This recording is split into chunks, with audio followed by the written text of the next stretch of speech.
Westchester. I'm here today with Dr. Cottrell before he gives his presentation on Tom Burkhoff's The Greatest Entrepreneurship Supreme.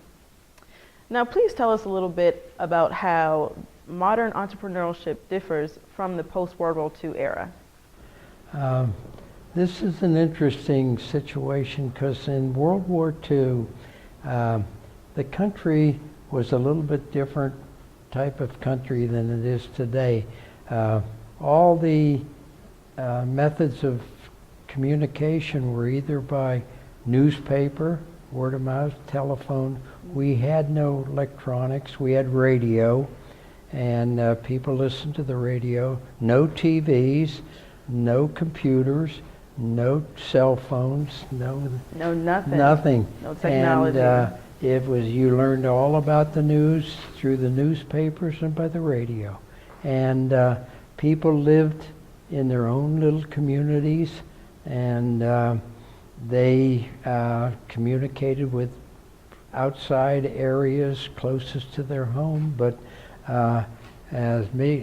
myself growing up in Slippery Rock, which was 50 miles from Pittsburgh, that was a pretty far joint. What went on in Pittsburgh was pretty hard to understand, where today that would be just like down the block. Right. So it's a complete different situation, and fortunately our countries have evolved from post World War II, and all the baby boomers that got ideas from from being in the war, and just kept carrying them on, and so this country has advanced tremendously culturally and the ways of life.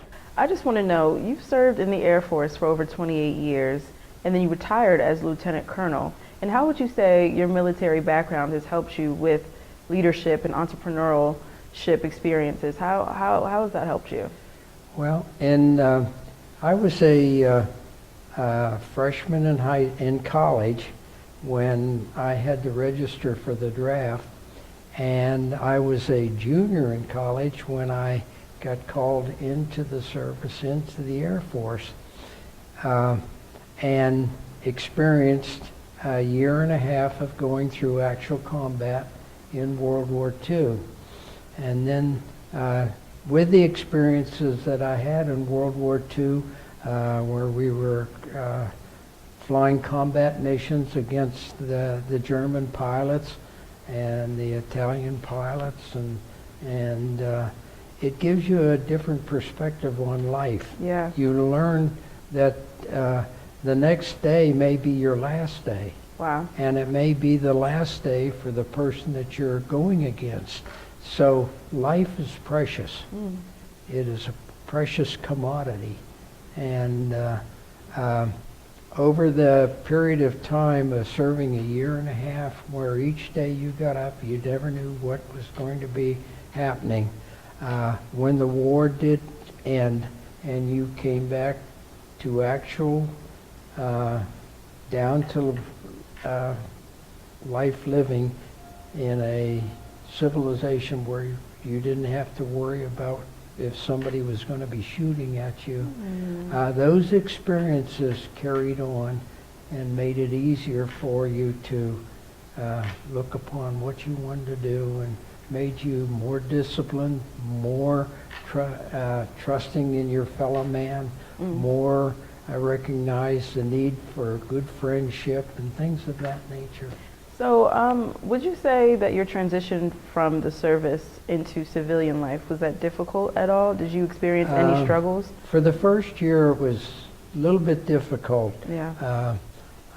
I came back from the service having a daughter that I'd never seen. I had a wife that I was very fortunate that she was still alive, because she had a very difficult time in giving childbirth. And we were going into a new job. We're both young. How old were you? I was at that time 23. Oh wow, you were young. And she was a little bit, about 23. We'll say she was 23. And going into a new position, having to get a new home, having to buy a car, having a baby that that was young, that we were getting. It was a difficult adjustment.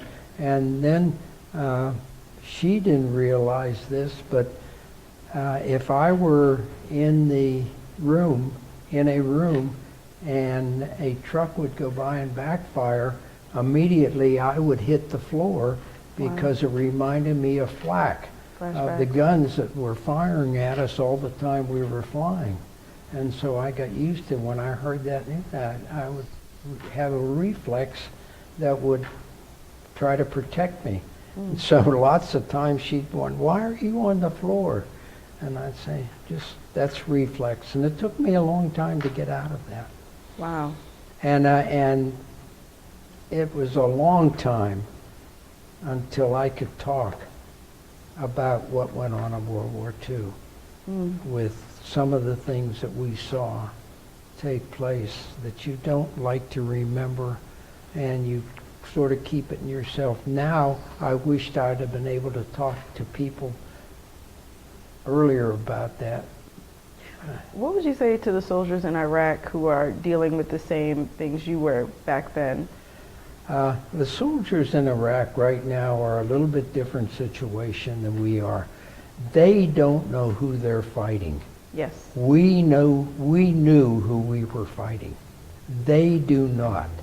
They have no idea that each step they take may be their last step. Wow, yeah. That wasn't the case with us.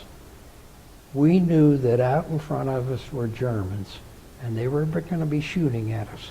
And if we were flying, we were going to have anti-aircraft guns shooting at us, and smaller. The poor soldiers in Iraq and Afghanistan right now, when they get up every morning and they start out on a mission, they have no idea what's in front of them. They are, I admire these guys. Yeah. I think they are the greatest generation. Oh, wow. Because they are in a position that they have no way to know what's coming ahead to defend themselves. They're well trained, they're highly trained, they're highly motivated, they're great people, but boy, they just don't know what they're facing. And it's a difficult, and this is what affects their mental issue. It's when they leave the service, they have a lot more mental problems than we ever would have. Yes, definitely. But our prayers definitely do go out to the soldiers over in Iraq. But let's reel it back to West Chester University. Okay. You were here, you were a teacher's aide, correct? I was a teacher here from 1954 to 1980. Okay, so with that experience, what accomplishments did you receive at West Chester University, and which one sticks out to you the most? Well, I felt that while I was at West Chester, I was very fortunate to be at West Chester at a very great time to be a professor at this university. I thought it was the greatest job in the world. I had a great boss, Dr. Sturzebecker. He was my leader. I came in 1954 as a professor, and for 3 years I taught all the basic skills of swimming, gymnastics, tennis, golf, whatever. Whatever subject I was assigned to, that's what I taught. And then as time moved on, I was given the opportunity to move into administration, where I was basically involved with the scheduling of the students. Each school did their own scheduling. So I was responsible for the scheduling.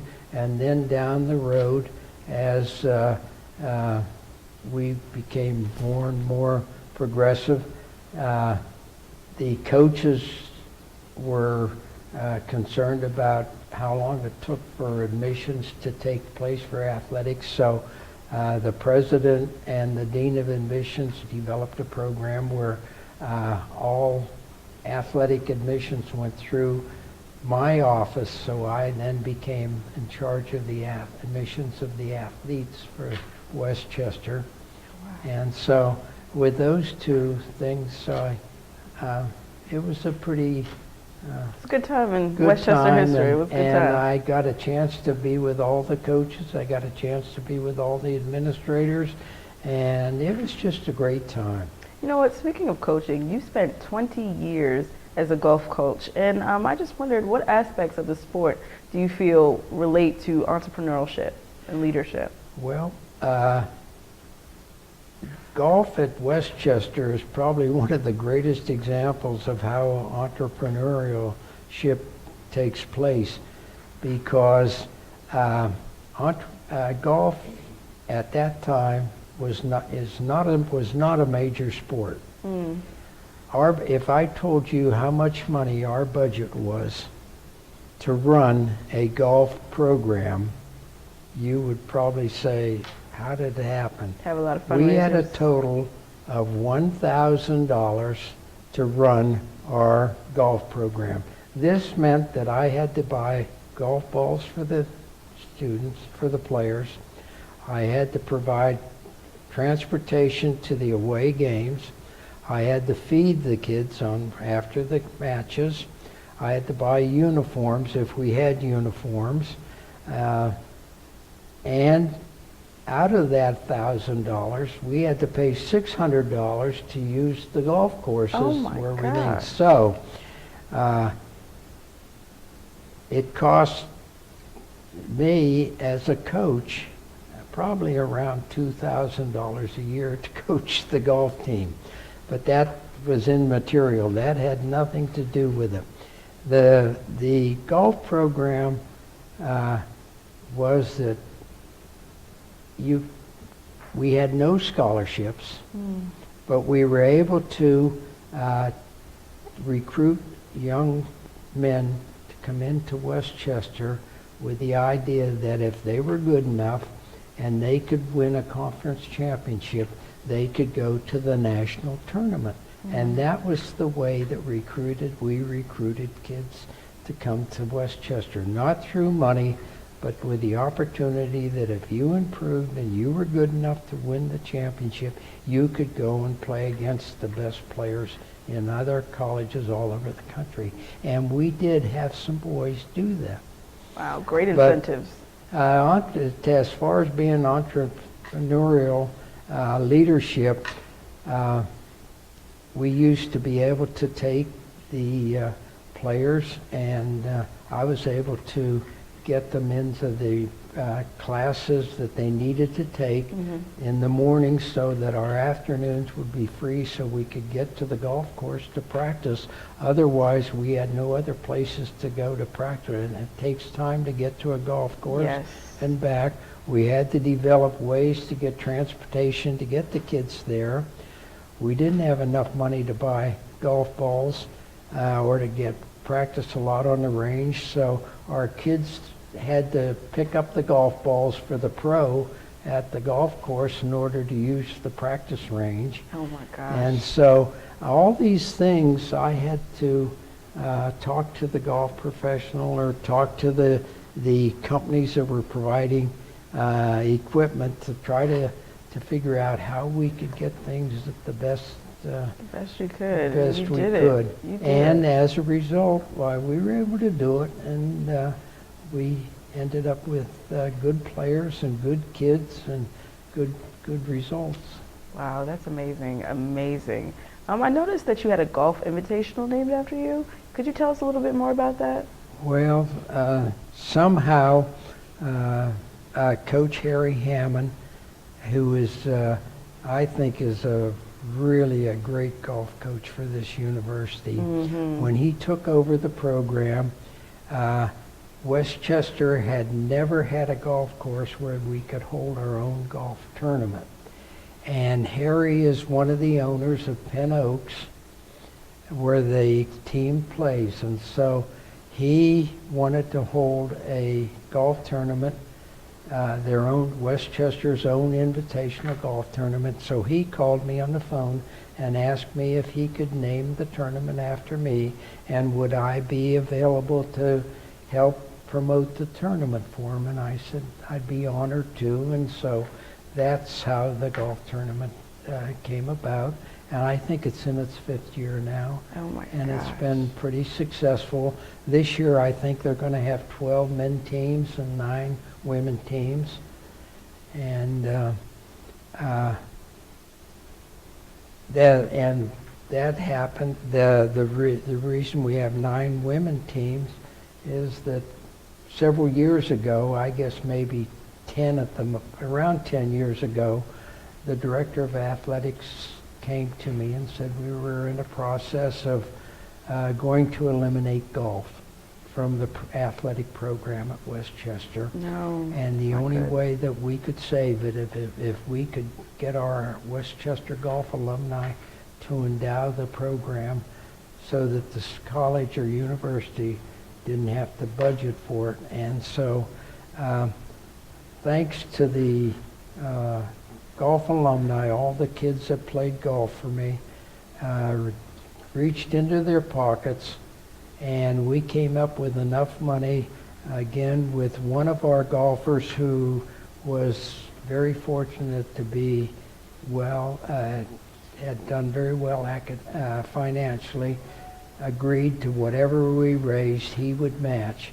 So we raised enough money to guarantee the program would never be eliminated from the athletic program at Westchester. But one of the stipulations was that there had to be a ladies program started. Mm-hmm. So that year they started a ladies program, and so we now have a ladies Women's golf golfing. program on Westchester, and it's doing very well with Doug Hendricks, and it's going to be here forever also. I'm not too good with golf, but I think I might just try out for the team. Well, that's good. Yes. He's looking for young ladies, and he's done a very, very fine job with bringing that team along.